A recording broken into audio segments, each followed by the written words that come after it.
अगर आपके पास एक सेकेंड एसी का वेटिंग वाला टिकट है, चार्ट प्रिपरेशन होने के बाद भी अगर वो कंफर्म नहीं हो पाता है, तो उस सिचुएशन में क्या आप अपने उस सेकेंड एसी के वेटिंग के टिकट के साथ जर्नी कर सकते हैं या फिर नहीं?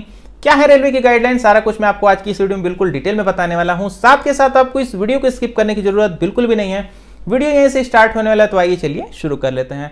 तो दोस्तों, आपके पास जो सेकेंड एसी का वेटिंग वाला टिकट होगा वो दो ही टाइप का हो सकता है, या तो उसको आपने ऑनलाइन मोड से बुक किया हो या फिर रेलवे के काउंटर से जाके लिया हो।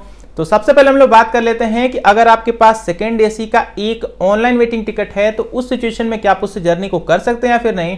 तो दोस्तों, अगर आपका जो ऑनलाइन वेटिंग टिकट है चार्ट प्रिपरेशन होने के बाद भी वेटिंग में ही रह गया, तो आप उससे बिल्कुल भी जर्नी नहीं कर सकते हैं। अगर आप ऐसा करेंगे तो आपको वहां पर रेलवे विदाउट टिकट कंसीडर करेगा और आपके ऊपर विदाउट टिकट वाले पेनाल्टी के चार्जेस को लगाएगा।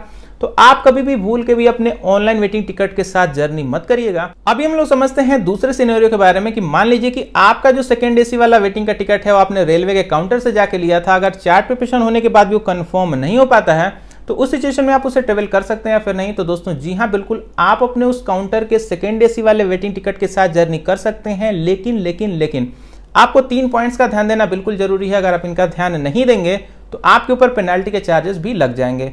क्या है तीनों पॉइंट्स, बिल्कुल ध्यान से समझिएगा। सबसे पहला पॉइंट, अगर आपको अपनी कोच में कोई भी एक फ्री सीट दिखती है जिसपे कोई भी एक पैसेंजर नहीं बैठा है, तो आप उस सीट पे बैठ के बिल्कुल आराम से अपनी जर्नी को कर सकते हैं। कोई भी दिक्कत की बात वहां पे नहीं है।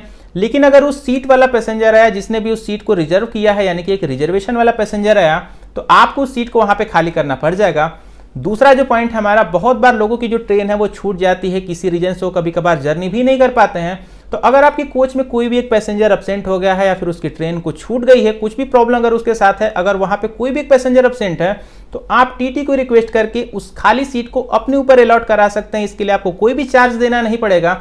अगर आपके पास काउंटर का वेटिंग टिकट है तो आप उस खाली सीट को अपने ऊपर अलॉट करा के बड़े ही आराम से आप अपनी जर्नी को कंप्लीट कर सकते हैं। बात करें अब हम लोग तीसरे और सबसे लास्ट पॉइंट के बारे में, तो मान लीजिए कि आपकी कोच में कोई भी एक सीट खाली नहीं है, ना ही कोई पैसेंजर एब्सेंट हुआ, ना ही किसी की कोई ट्रेन छूटी, सारे पैसेंजर बिल्कुल ए टू जेड भरे हुए हैं। तो उस सिचुएशन में जो टीटी हैं आपको एक अनरिजर्व्ड कोच या फिर स्लीपर की कोच में भेज सकते हैं, क्योंकि दोस्तों एसी के कोचेज में भीड़ लगाना अलाउ नहीं होता है। उस सिचुएशन में आपको स्लीपर की क्लास या फिर एक जनरल क्लास, जिसको बहुत सारे लोग 2S के नाम से भी जानते हैं, उसमें आपको भेजा जा सकता है। हालांकि वहां पे आपसे कोई भी फाइन वगैरह चीजें नहीं ली जाएंगी।